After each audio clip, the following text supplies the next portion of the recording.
کی اس کی کاوشوں اور جو ٹرائل اینڈ ایرر کے بعد پہنچتی ہے. ایک چیز ہوتی ہے اسے کہتے ہیں جاب ڈسکرپشن, وہ ریٹن بھی ہو سکتی ہے, ان ریٹن بھی ہو سکتی ہے. جن اداروں کی ہم بات کر رہے ہیں ان کی ایک ریٹن جاب ڈسکرپشن ہے, اور صحافیوں کا بھی ایک ریٹن تو ظاہر ہے رول ہے, لیکن ان ریٹن بھی ہے. دونوں فالو نہیں ہو رہے.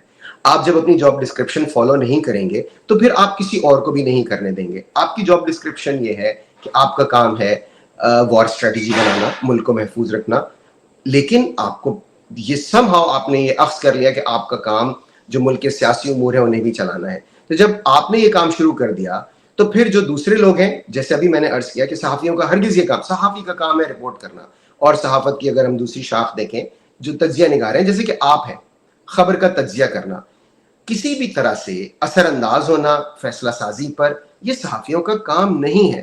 چاہے وہ کالم نویس ہو, چاہے وہ رپورٹر ہو, دونوں کا کام یہ ہے کہ وہ جو دیکھ رہے ہیں, ایک کا کام ہے جو دیکھ رہا ہے وہ آ کے رپورٹ کر دے, دوسرے کا کام یہ ہے کہ جو کچھ رپورٹ ہو چکا ہے, جو کچھ اس نے دیکھا ہے اس پہ وہ اپنا تجزیہ اور تبصرہ کر دے.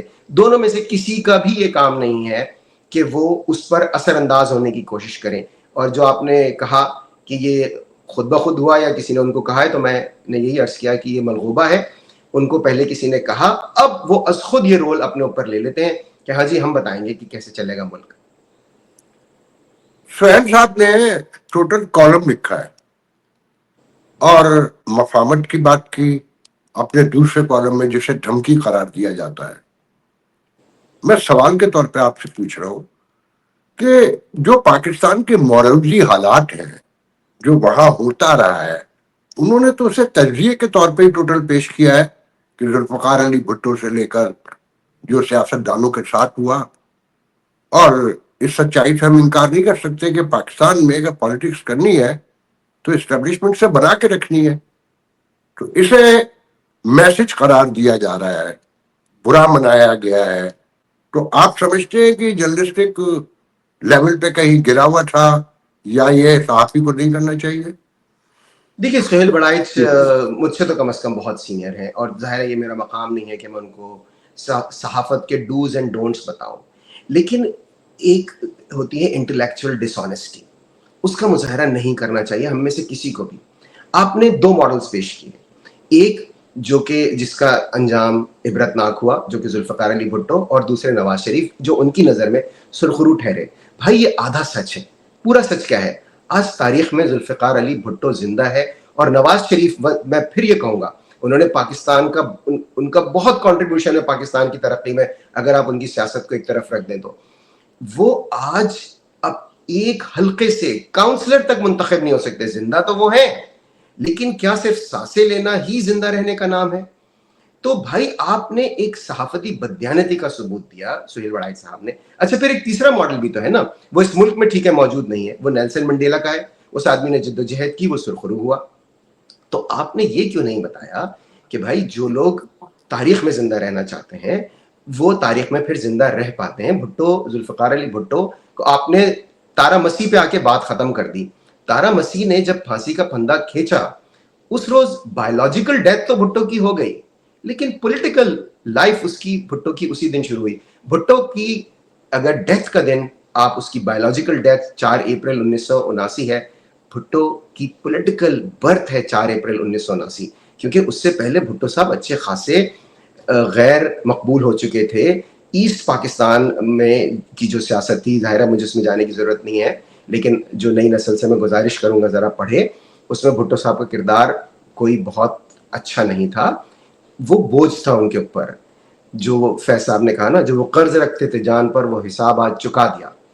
تو اور آج اسی لیے جس دھج سے وہ مقتل میں گئے, وہ آج تک ان کی وہ شان سلامت ہے. عمران خان جس دھج سے جیل کاٹ رہے ہیں, آپ نے اس کی ستائش ہی نہیں کی.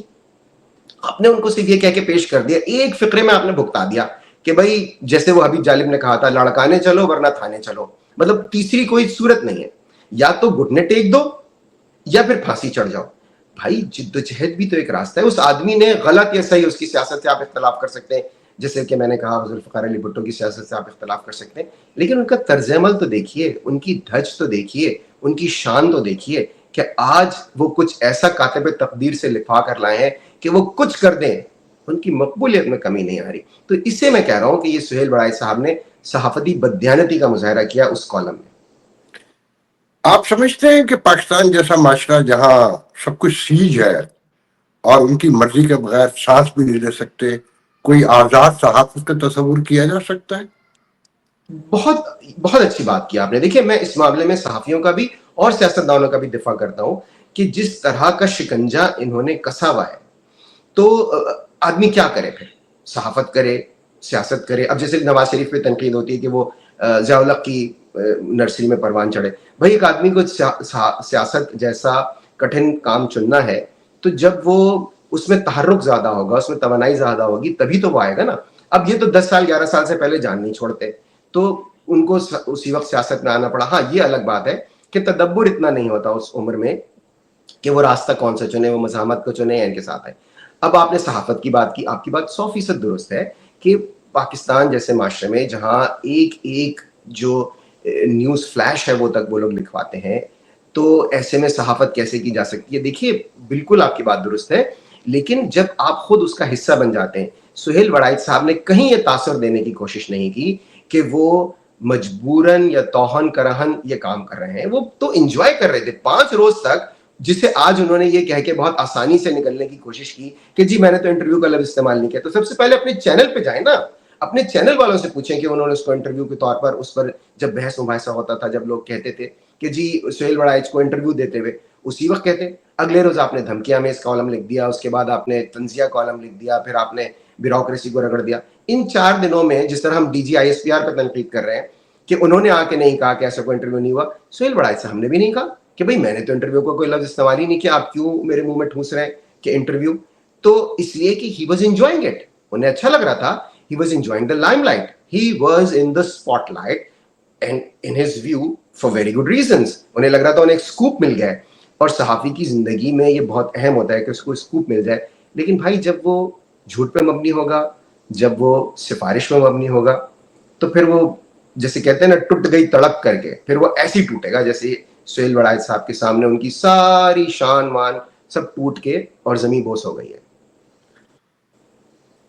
دیکھیں اب بیسکلی آپ سمجھتے ہیں کہ آئی ایس پی آر کو ان کے کالمز پر یا اس ملاقات پر جو کانٹینٹ لکھا گیا بیان دینا چاہیے تھا؟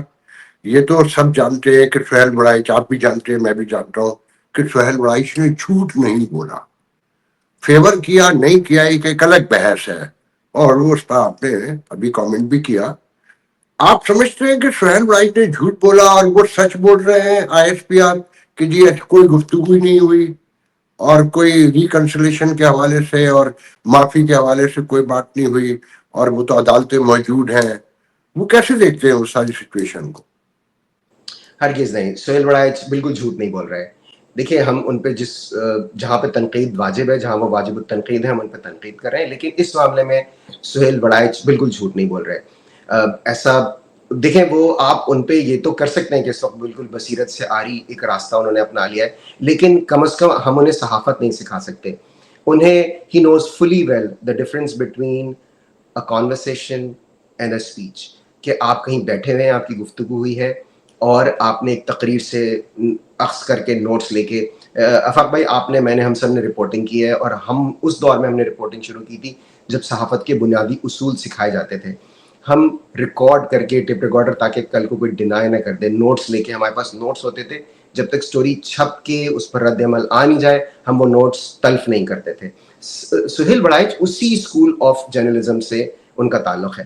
تو یہ میں ہرگز ماننے کو تیار نہیں ہوں کہ انہوں نے اتنی بڑی بات بغیر کسی بنیاد کے کر دی. سہیل وڑائچ بالکل ٹھیک کہہ رہے ہیں، عوامی رد عمل آیا ہے، اس کو دیکھتے ہوئے یہ آئی ایس پی آر نے اپنی لائن بدلی ہے. دیکھیے میں نے پہلے بھی یہ گزارش کی تھی کسی پروگرام میں کہ ایک آموں کے ٹھیلے پر ایک بڑے صاحب کھڑے ہوتے ہیں زیادہ عمر کے، تو وہاں کچھ لڑکوں کو شرارت سوچتی ہے.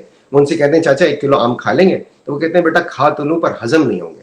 تو آئی ایس پی آر والے صاحب جو ہیں وہ بیان تو یہ دے رہے ہیں، لیکن یہ بیان دیکھیں ہضم نہیں ہوگا قوم کو، کیونکہ ان کو بالکل بلایا گیا، ان سے بات کی گئی، ان کو یہ ٹاسک دیا گیا کہ آپ ان کی امیج بلڈنگ کریں چیف صاحب کی، اور ایک ملفوف سا پیغام بھیجیں ان کو، عمران خان اور پی ٹی آئی کے سپورٹرز کو.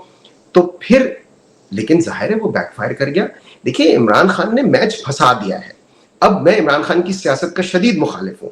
عمران خان کا طرز سیاست رونق سے پر تھا, لیکن اس وقت وہ جس طرح کی اپوزیشن کر رہے ہیں یہ پاکستان میں نایاب ہے, تو لوگ ان کے ساتھ ہیں. تو جو D G I S P R صاحب ہیں وہ انہوں نے جب دیکھا کہ جی یہ تو میچ پھنس گیا ہے, میچ ہمارے ہاتھ سے نکل سکتا ہے, تو انہوں نے اب اس کی اپنی اسٹریٹجی تبدیل کی. میں ایک گزارش اور کر دوں جہاں سہیل وڑائچ کو میں غلطی کا سمجھتا ہوں, وہ یہ کہ دیکھیں یہ کام وہ پہلے بھی کر چکے ہیں. جو ابھی 2024 کے الیکشن سے ایک روز پہلے بالکل فرمائشی قسم کا کالم انہوں نے لکھا کہ جی بالکل پی ٹی آئی اس وقت بالکل زمین بوس ہو چکی ہے, اس کے جو حامی ہیں ان کا بالکل morale ایک دم ڈاؤن ہے, اور کل نون لیگ اتنی سیٹیں لینے جا رہی ہے. وہ بالکل فرمائشی کالم تھا. بھائی آپ ان چیزوں سے دور رہیے. آپ اپنا تجزیہ دے سکتے ہیں کہ میں فلاں فلاں کانسٹیٹوئنسی میں گیا, میں نے جا کے لوگوں سے ملا تو مجھے یہ رائے ملی, اور کسی کی یہ رائے نہیں تھی. جتنے لوگ عوامی نبض پہ جن کا ہاتھ تھا, جتنے صحافیوں کا جو کانسٹیٹوئنسیز میں جا رہے تھے, وہ سب یہ کہہ رہے تھے کہ کل تمام تر مشکلات کے باوجود پی ٹی آئی کا جو ہے وہ بہت زبردست پاور شو ہونے والا ہے. سہیل وڑائچ صاحب یہ لکھ رہے تھے اس لیے کہ وہ ایک ذہن سازی کر رہے تھے. بھائی صاحب آپ اپنی رائے ضرور دیجئے, آپ اپنا تجزیہ پیش کیجئے, یہ کوششیں ترک کر دیجئے کہ آپ لوگوں کا ذہن بدلیں گے. آفاق بھائی آپ ہوں میں ہوں, ہم کسی کا ذہن نہیں بدل سکتے, ہم اپنی رائے دے سکتے ہیں, لیکن ہماری نیت ہرگز یہ نہیں ہونی چاہیے کہ میری اس رائے سے 10 لوگ 5 لوگ 50 100 1000 تائب ہو کے دوسری طرف ہو جائے. For God's sake, stop this. Rashid صاحب آپ ان کے اس کالم کو دیکھیں, ان کی مجبوریاں, ڈر, خوف اور سروائیول سب کچھ ہے. ایسے کیوں نہیں دیکھتے کہ ان کے پہلے کالم میں جو قرآنی آیات, اس کی تشریحات, فرشتہ, ابلیس اور ایک خدا کا تصور کہ وہ بھی ایک خدا ہے, خدا نہ خاصہ, اگر وہ یہ کالم نہ لکھتے تو ان کی خدائی اور ان کی فرعونیت کا پتہ نہیں چلتا.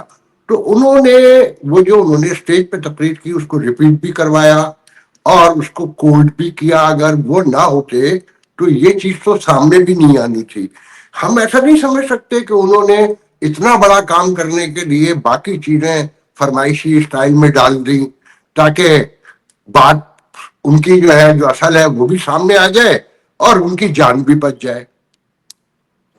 دیکھیے اب اس سوال کا جواب تو سہیل وڑائچ صاحب خود ہی دے سکتے ہیں, کیونکہ دیکھیں آپ کیسے دیکھتے ہیں اس پورے واقعے کو جو انہوں نے کوٹ کیا ہے کہ سارے فرشتوں نے انسانی تخلیق سے انکار کر دیا تھا اور مسئلہ تھے, اور پھر جب انہوں نے معافی مانگی, سجدہ کیا تو اللہ نے معاف کر دیا, تو وہ اور پھر جوڑا پاکستان سے انہوں نے.